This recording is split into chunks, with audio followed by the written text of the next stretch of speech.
Get out of the pool. My mother's scream tore through the humid air. She stood on the sprawling obsidian deck, a glass of champagne in one hand, pointing a manicured finger at my 5-year-old daughter. "You look like divorced failures," she hissed, her eyes darting anxiously to the silver-haired man beside her, the president of the Home Owners Association.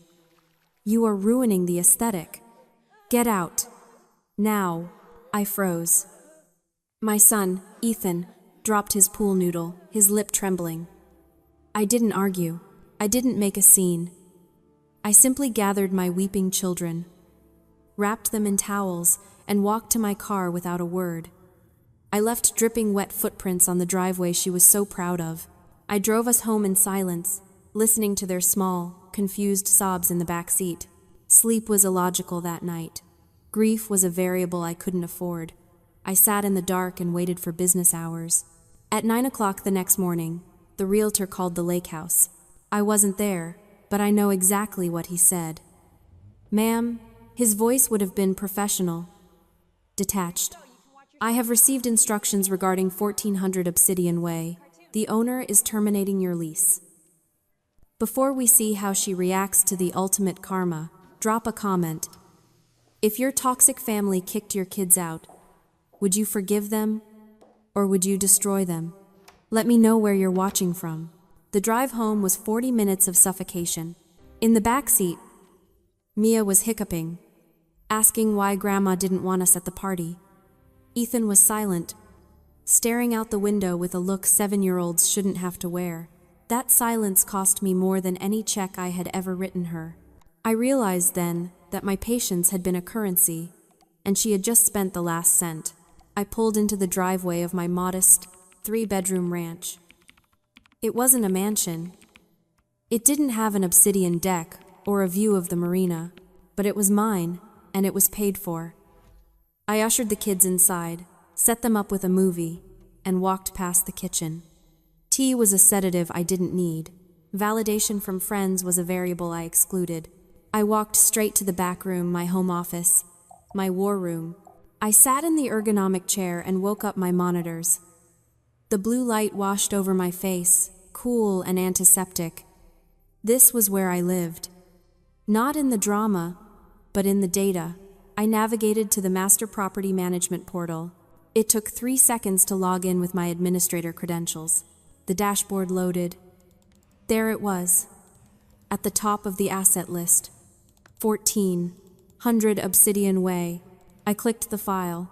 The details populated the screen like an indictment. Tenant, Angela. Status, active. Lease type, family grant. Current rent, $1,440 per month. I looked at that number. 1,400. For a waterfront property that easily commanded 5,000. For years, I had treated that gap as a gift, a subsidy for the woman who gave me life. Now, I saw it for what it really was, a tax. A tax I was paying to be treated like garbage. My hand didn't shake. I moved the cursor to the Lease Actions drop-down menu. I didn't hesitate. I didn't think about Christmas dinners or the fact that she was my mother. I clicked Terminate Lease. A dialog box popped up asking for confirmation. I typed in the parameters. Notice period, 60 days. Reason, owner discretion. I hit Submit. The screen flashed green. Update, successful. Notice generated and queued for delivery. It was done. The silence in the room was heavy, but it wasn't empty. It was the silence of a vault door closing. I didn't pick up my phone to scream at her. I didn't send a long, emotional text message begging for an apology. I just executed the order. The digital guillotine had fallen, and she didn't even know her head was already in the basket. To my mother, I am a cautionary tale.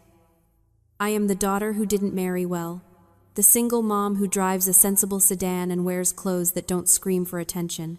To her, I am a project that failed. She loves to tell her friends that I get by, whispering it like a shameful diagnosis. She doesn't know the truth. The truth is encrypted on a secure server and sitting in a diversified portfolio. 5 years ago, The tech startup I helped build as a lead data architect was acquired by a major conglomerate. My equity stake wasn't just a nice bonus, it was an exit strategy. When the dust settled and the taxes were paid, I walked away with $3.5 million. I didn't buy a yacht. I didn't buy a fleet of sports cars. I bought 1400 Obsidian Way. I bought it through a blind trust, shielded by an LLC with a nondescript name. I did it because it was her dream house. She had talked about that property since I was a child, pointing at it from the public beach, longing for a life she felt entitled to but couldn't afford. I wanted to give her that life. I thought if I gave her the stage, she might finally stop performing and just be a mother. So, I became her landlord, a silent, benevolent ghost in the machine. I pulled up the spreadsheet on my second monitor. It was a simple document, but tonight, it looked like a list of crimes. Column A listed the market value rent for a 4-bedroom waterfront estate in this zip code, $4,800 a month. Column B listed what I charged Angela, $1,440. I wasn't making a profit.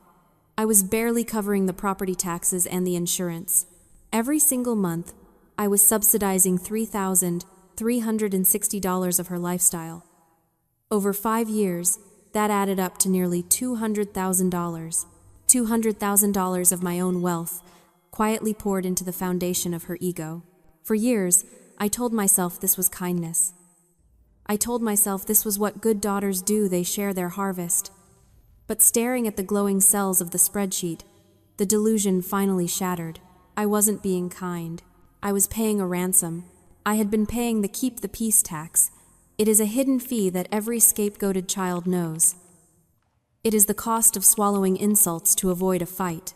It is the price of financial support given in the hopes of receiving emotional crumbs. I realized that my generosity hadn't bought me love. It had only bought me tolerance. And yesterday, at the pool, the tolerance ran out. The notification hit their inboxes at 10:17 in the morning. I know the exact timestamp because I watched the sent status turn to delivered on my dashboard. It was a standard automated email from the property management system, cold and bureaucratic. Notice to vacate. Property, 1400 Obsidian Way.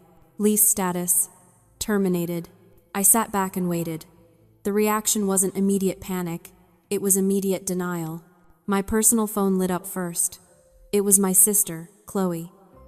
She didn't text to ask if I was okay after being screamed at yesterday. She didn't text to apologize to her niece and nephew. She texted because her comfort was threatened. "Did you do something?" The message read, "Mom got some weird spam email from the rental company. She's freaking out. You need to call her and apologize for ruining the vibe yesterday. You made her look unstable in front of the HOA board." Ruining the vibe. That was their currency. Reality didn't matter, only the atmosphere of the party mattered. Then came the texts from Angela. They weren't pleas for housing. They were attacks. "You ungrateful child," she wrote. "I try to give you a nice afternoon at the lake, and you throw a tantrum. Now the universe is punishing me with this computer glitch. Fix your energy, Jasmine. You attract chaos." She thought the eviction notice was a computer glitch caused by my bad energy. The delusion was almost impressive. Responding was a waste of bandwidth. Defense implies I was guilty. I simply opened a new tab on my browser and pulled up Instagram. Chloe's story was already live. She was filming from the guest lodge, the detached studio space I had paid extra to renovate. She was holding a green juice, looking perfect and filtered. Family drama is so draining," she told her followers. "My sister came over yesterday looking like a total mess. Honestly, it's sad when people let themselves go. And her kids were just wild. Anyway, ignore the haters. Influencer boot camp starts in 10 minutes. I watched the video loop 3 times.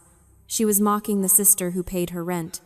She was insulting the children whose inheritance she was currently drinking green juice in. And she was broadcasting her unauthorized business activities to the world. Then, a notification popped up on my property management screen. It was an incoming message from the tenant portal. Angela had filed a dispute ticket. "To whom it may concern," she had typed. her tone shifting from abusive mother to entitled victim. This notice is obviously an error. I am the owner's mother. We have an understanding. Please correct this immediately, or I will contact my lawyer. I looked from the hate texts on my phone to the polite, terrified message on my screen. The contrast was nauseating. They were attacking Jasmine the failure while begging the anonymous landlord for mercy. They didn't realize we were the same person. Their lack of remorse wasn't just disappointing. It was clarifying. It removed the last shred of hesitation I had. I wasn't dealing with family. I was dealing with tenants who had violated every clause of human decency. I closed the Instagram tab. I archived the texts without replying. The time for emotion was over. It was time for the audit. The barrage of texts continued through the afternoon. My mother sent long, rambling paragraphs about loyalty and blood. My sister sent screenshots of her engagement metrics, as if her internet popularity was a currency I should accept in exchange for rent. I didn't block them. I needed the data stream open. In a war of attrition, silence is your shield, but information is your ammunition. I turned back to the management portal. My mother had filed a dispute claiming she was a partial owner by virtue of family ties. It was a lie, but in the legal world, lies on paper are actionable. I needed physical proof of breach.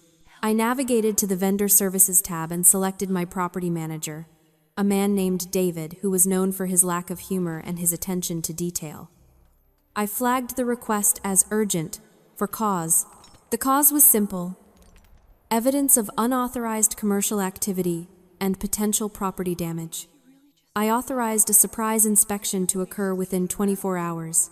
The report hit my inbox the next morning at 8:15. It was a PDF file, 18 pages long, dense with high-resolution photos. I opened it. The first few images were standard, but page 4 made my jaw tighten. The custom Brazilian walnut floors in the main foyer floors I had hand-selected for their durability and warmth were destroyed.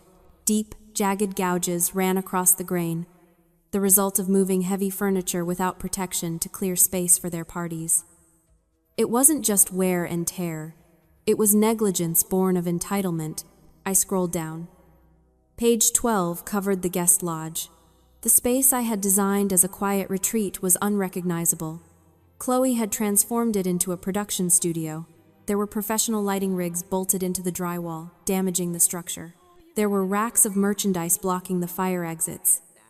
And there, taped to the wall, was a printed schedule for her influencer boot camp, listing ticket prices of $300 per head. She wasn't just living there. She was running an unlicensed commercial enterprise on a residential lease. I didn't feel the sting of betrayal anymore. I felt the cold satisfaction of a prosecutor holding a smoking gun. This wasn't a family dispute. This was a breach of contract. Violations of Clause 9. Preservation of premises. Violation of Clause 14. Commercial use prohibited. I opened a new document. I didn't compose a daughterly plea. I drafted a notice of lease violation and demand for cure. I cited the specific clauses. I attached the photos of the damaged floors with an estimated repair cost of $12,000. I attached the screenshots of Chloe's ticket sales. I didn't ask them to stop. I informed them that their security deposit was forfeit and that they were now liable for damages exceeding $20,000. I converted the document to PDF and uploaded it to the portal. I hit send. They wanted to play games about status and appearances. I was done playing. I was shifting the battlefield from the dining room table to the courtroom. They thought they were fighting a family member they could bully. They were about to realize they were fighting a plaintiff they couldn't afford. The forensic audit provided the ammunition, but the legal review provided the kill shot. My lawyer, a man whose hourly rate exceeded my mother's monthly mortgage payment, called me 48 hours after I sent the damage notice. He didn't waste time with pleasantries. He simply asked if I was sitting down, and then he forwarded a file labeled HOA Correspondence Discovery. I opened the document. It was a collection of scanned letters, meeting minutes, and architectural request forms from the Lake House Homeowners Association. I started reading, and the temperature in my office seemed to drop 10 degrees. According to these records, Angela wasn't a tenant. In the eyes of the HOA board, she was the owner. For 4 years, My mother had been attending board meetings, voting on community bylaws, and hosting mixers under the pretense that she held the deed. She hadn't just omitted the truth. She had actively constructed a fraudulent identity. She had introduced herself as the successful investor who bought the property cash. She had accepted praise for her renovations. She had built an entire social hierarchy based on a lie. Then I saw page 14. It was an architectural variance request for the installation of the obsidian deck, the same deck she had kicked my children off of. At the bottom of the page was the signature line for the deed holder. There, in looping, confident black ink, was my name, Jasmine. But it wasn't my signature. It was hers. I stared at the forgery. It was the same handwriting that used to sign my permission slips for school trips, the same handwriting that wrote passive-aggressive birthday cards. She had forged my signature to authorize construction on my house, solely so she could play the role of the wealthy matriarch. This is the terrifying mechanics of the illusion of status. To a narcissist like my mother, the house wasn't just shelter, it was a costume. She needed the lake house to validate her existence as a person of substance. Acknowledging me as the owner would have meant acknowledging her own dependency, and that was a psychological death she wasn't willing to die. So, she stole my identity to sustain hers. She wasn't fighting for a roof over her head. She was fighting for the fake reality she had sold to the world. My lawyer's voice cut through my thoughts. "Jasmine," he said, "forging a signature on a legal document involving real property isn't a family squabble. It is fraud. It is a felony. We aren't looking at an eviction anymore. We are looking at criminal charges." I looked at the screen. I thought about the way she looked at me by the pool, the disgust in her eyes as she called me a failure. She had to believe I was a failure, because if I was successful, her entire charade collapsed. She had stolen my name to build a monument to herself. "Draft the affidavit," I told him. My voice was steady, void of any daughterly hesitation. "And call the sheriff. I want a civil standby for the lockout. We are taking possession." The line between mother and criminal had been blurred for years. Now, it was gone completely. She wanted to be the owner? Fine. She was about to find out what happens when the real owner comes home.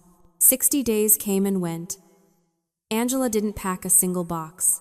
She didn't contact a moving company. Instead, she sent out digital invitations for a summer solstice soiree. It was a power move. She was betting that I wouldn't cause a scene in front of 50 of the town's most influential people. She was betting that her shame would be a shield, that my desire to keep family secrets private would outweigh my legal rights. She was betting on the daughter I used to be, but that daughter didn't own the deed. I pulled up to the gate at 6:15 in the evening. The sun was beginning to dip, casting that golden, expensive light over the water. I wasn't driving my sedan. I was sitting in the passenger seat of a sheriff's department cruiser. Behind us, a locksmith's van idled, ready to work. The deputy, a man named Miller who had seen the file and the fraud report, looked at me. "I'm ready," I said. "Let's clear the property." We walked around the side of the house. I could hear the clinking of glass and the low hum of jazz music. The party was in full swing on the obsidian deck, my deck. Angela was holding court near the railing, wearing a white linen caftan, laughing at something the HOA president was saying. Chloe was nearby, filming a live stream, pivoting her phone to capture the sunset. It was a perfect picture of a life they hadn't earned and couldn't afford. The music died first. Then the conversation. One by one, the guests turned to see the uniformed officer walking across the lawn. Angela froze. Her smile didn't fade. It just curdled. She set her drink down and walked toward us, her chin high, her eyes wide with a mix of terror and fury. She was going to play the victim. "Officer," she said, her voice trembling with practiced fragility. "Thank goodness you're here. My daughter is having a mental health crisis. She's obsessed with this house. She's trying to ruin my event because she's jealous." She looked at me with pity, performing for her audience. "Jasmine, honey, please, go home. We can talk about your medication later." It was a brilliant performance, but it was happening in a courtroom she didn't control. Deputy Miller didn't look at her. He looked at me. "Ma'am, is this the tenant?" "Yes," I said. My voice wasn't loud, but in the sudden silence of the yard, it carried to the water. "That is the tenant. And she is trespassing." Angela laughed, a sharp, hysterical sound. "Tenant? I am the owner. Everyone knows that. I designed this deck. I chose these pavers." She turned to the HOA president. "Bob, tell him how much the owner loves what I've done with the place. Hysterics are for people who don't have the paperwork." I reached into my bag and pulled out the thick, bound file containing the deed, the forensic audit, and the fraud affidavit. I placed it on the table next to the hors d'oeuvres. Then, I pulled out the master key. It was a heavy brass key that opened every door in the estate. "The owner doesn't love you, Mom," I said. "The owner evicted you 60 days ago." Angela shook her head, backing away. "You're lying. You're a liar. You can't afford this." "I bought this house 5 years ago," I said. "I bought it so you would have a place to live. I subsidized your rent. I paid for your repairs. I let you pretend you were wealthy because I thought it would make you happy. But you stole my identity to commit fraud. You forged my signature." I looked at the guests. They were staring at Angela, the realization dawning on them like a cold front. The wealthy matriarch was a squatter. The hostess was a fraud. "I am the owner," I said, pointing to the gate. "And this party is over." Angela looked at the deputy, then at the guests, and finally at me. For the first time in my life, I saw the mask slip completely. There was no grandeur left, just a small, terrified woman standing on a deck she had stolen, facing the daughter she had underestimated. "Eviction executed," I said to the deputy. "Remove them." It took 3 days for the movers to clear out the staging furniture Angela had rented to make her life look expensive. It took another week for the contractors to repair the floors and repaint the walls, covering the beige grays she loved with a clean, crisp white. I had the house sage-cleansed, room by room, not because I believe in ghosts, but because I wanted the smell of her desperation gone. Angela is currently living in a 2-bedroom apartment near the interstate. It has no view, no deck, and no audience. The criminal fraud charges are still winding through the court system, but her social sentence has already been carried out. The friends she tried so hard to impress have vanished. Without the stage, the actress has no one to perform for. I spent the first weekend of summer at the lake. I didn't host a gala. I didn't invite the HOA board. I sat on the end of the dock with Ethan and Mia. We dangled our feet in the cool water. We ate chocolate ice cream directly from the carton, letting it drip onto our t-shirts. No one screamed. No one worried about the aesthetic. Looking at the water, I finally understood the difference between us. My mother spent her life screaming to prove she was somebody. She believed that status was a shield, that if she was loud enough and shiny enough, no one would see how empty she felt inside. But wealth whispers. Insecurity screams. True power isn't about owning a zip code or hosting the perfect party. It is the quiet confidence of knowing you are safe. It is the ability to sit in silence without needing to fill it with lies. It is the dignity that comes from building a life you don't need to escape from. I own the deed to 1400 Obsidian Way, but more importantly, I own my peace. And that is an asset that cannot be forged, stolen, or evicted. Real wealth isn't a lake house. It's the freedom to walk away from people who hurt you. If you agree, share this video.